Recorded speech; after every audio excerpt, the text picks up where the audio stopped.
The first time that riff played, the speakers shook, and no one in that room knew they had just heard pure history. A simple sequence of notes, raw, dirty, perfect, capable of setting thousands of souls on fire in seconds. Rock music changed every time a guitar like that came crashing in without asking for permission, drawing a clear line between before and after in what we once thought was just a song. Today, you're gonna relive those moments. One by one, 9 riffs so iconic, not recognizing them is almost a betrayal for any true rock fan.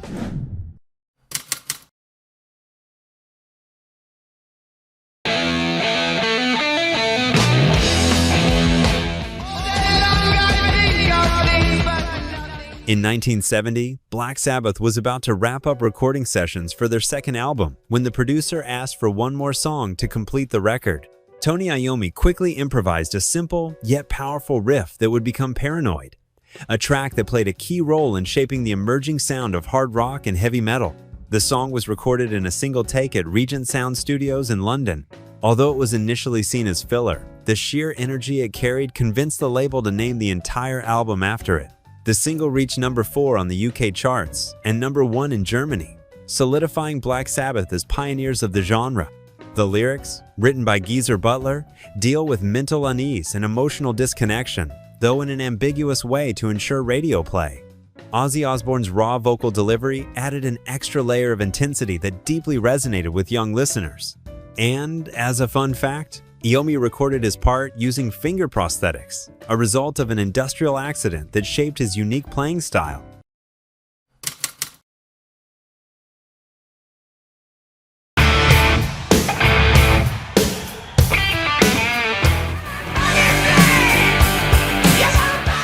After the tragic death of Bon Scott in 1980, AC/DC chose to move forward and create an album in his honor. Angus and Malcolm Young composed the main riff of Back in Black with the goal of capturing a sense of both respect and celebration. The result was a 3-chord powerhouse, recorded at Compass Point Studios in the Bahamas. The lyrics, written by Brian Johnson, reference Bon Scott's wildlife without falling into sentimentality. Back in Black was released as a single in December of 1980, and over time, it became a must-play anthem at concerts and sporting events alike. Angus Young's guitar, inspired by Chuck Berry, proves that you don't need complexity to create something unforgettable. The riff was designed to be immediate, catchy, and accessible, securing its place in the global rock consciousness.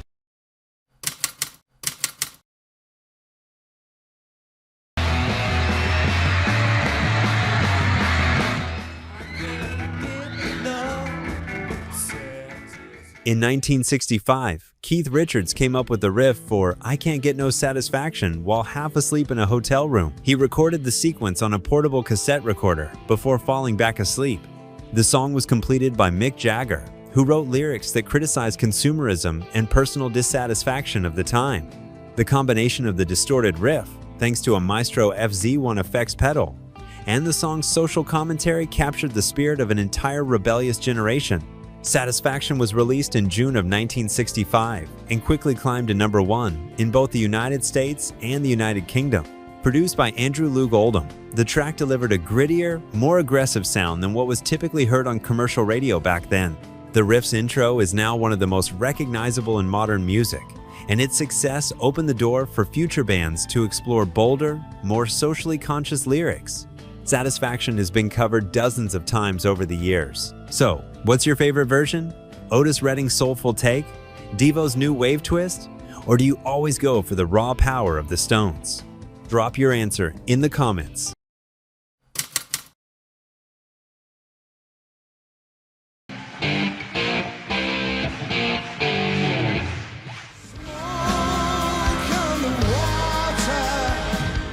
In December of 1971, Deep Purple was recording their album Machine Head in Montreux, Switzerland, when they witnessed a fire that destroyed the local casino during a Frank Zappa concert. Inspired by the incident, they created Smoke on the Water, which features one of the most recognizable riffs of all time. Ritchie Blackmore crafted the riff using a simplified blues scale, played in parallel fourths, creating a sound that was both raw and direct.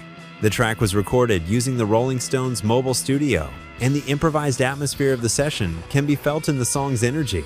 Released as a single, in 1973, it reached number 4 on the Billboard Hot 100. The song literally tells the story of the fire, recounting the events without unnecessary dramatization. This narrative approach, combined with the power of the riff, helped make Smoke on the Water a must-learn piece for guitarists of all skill levels. As a fun fact, in 2017, the song was inducted into the Grammy Hall of Fame.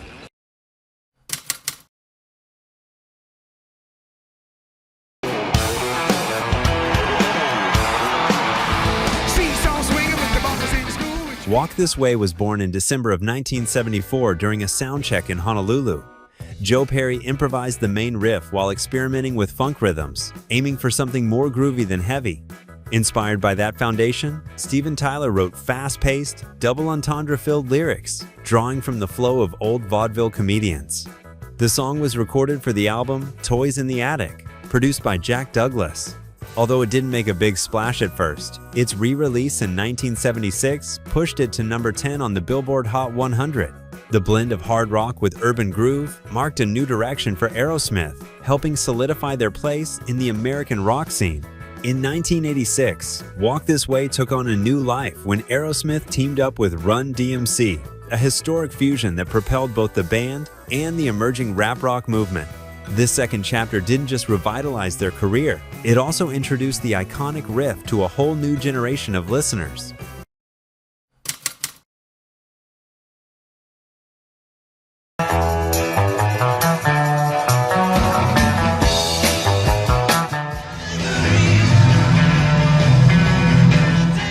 Day Tripper was released on December 3rd, 1965 as part of a double A-side single, along with We Can Work It Out. Written primarily by John Lennon, with contributions from Paul McCartney, the song was born out of the pressure to deliver a strong single for the holiday season. The main riff, based on a descending semitone sequence, is an early example of how rock could be both accessible and innovative. Recorded during the Rubber Soul sessions and produced by George Martin, Day Tripper blends elements of rock, pop, and soul, partially influenced by the work of Bobby Parker. Its infectious rhythm and memorable riff helped it reach number 1 on the charts in the UK, Ireland, Norway, and the Netherlands. The lyrics, ambiguous and suggestive, refer to short trips, both physical and spiritual, at a time when psychedelia was beginning to seep into popular culture. This ambiguity allowed the song to be widely accepted without drawing criticism from the conservative press. The Day Tripper riff stood out not only for its structure, but also for its precise execution and energy, becoming one of the clearest examples of the creative dominance the Beatles held in the mid-60s. And now a question for the musicians watching. Have you ever tried playing the Day Tripper riff? Tell us, did you find it easy or challenging? Let us know in the comments.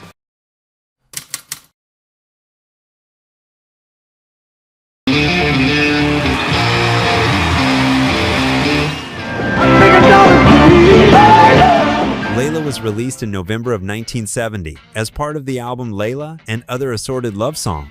Eric Clapton, deeply affected by his unrequited love for Pattie Boyd, then married to George Harrison, poured all his emotion into the creation of the riff alongside Duane Allman. The result was a heart-wrenching and passionate intro that marked a milestone in rock history. Recorded at Criteria Studios in Miami and produced by Tom Dowd, the song fused blues rock and hard rock in a way that was unprecedented at the time. Allman's slide guitar riff, paired with Clapton's rhythm work, captures the romantic anguish of the lyrics without resorting to instrumental excess. This explosive combination didn't go unnoticed, even if its initial commercial success was modest. Upon its first release, Layla only reached the top 10 in the United States, but over the years, and especially with its re-release in 1972, the song earned the recognition it deserved. The acoustic version Clapton recorded for MTV Unplugged in 1992 revived its popularity, but the original riff remains one of the most iconic in music history.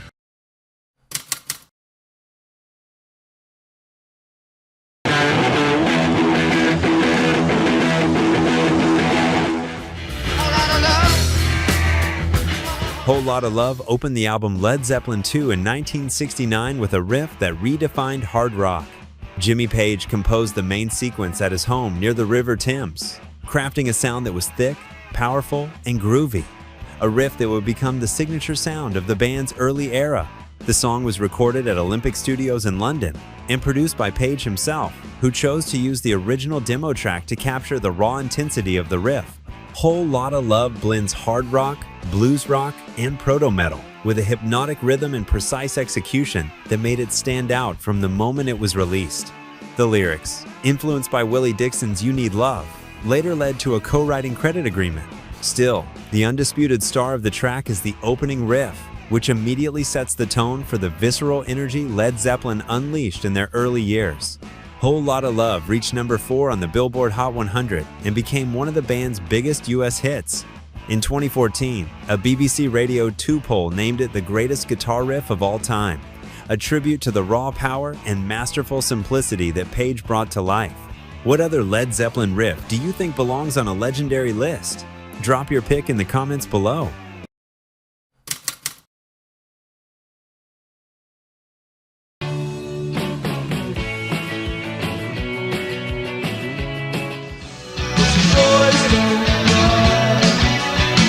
Boys Don't Cry was released on the 12th of June, 1979 as a standalone single ahead of the official debut album by The Cure. The song was built around a bright, melodic riff in a major key, composed by Robert Smith, Michael Dempsey, and Lowell Tolhurst. Its fresh, straightforward sound helped position the band within the emerging British post-punk scene.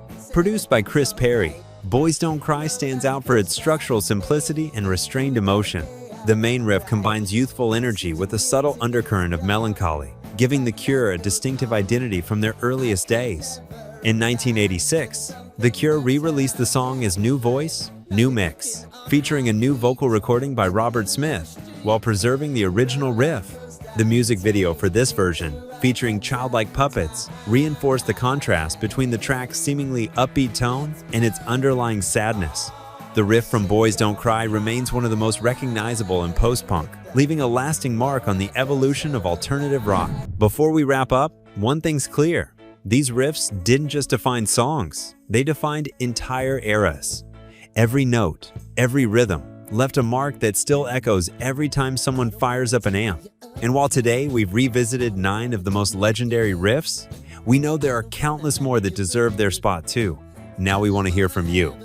Which of these riffs hits you the hardest? Or which one do you think absolutely needs to be on the next list? Drop your thoughts in the comments, we're all ears. If you enjoyed this trip through time, don't forget to leave a like, subscribe, and hit the bell icon. We'll see you in the next video, where the music never stops living.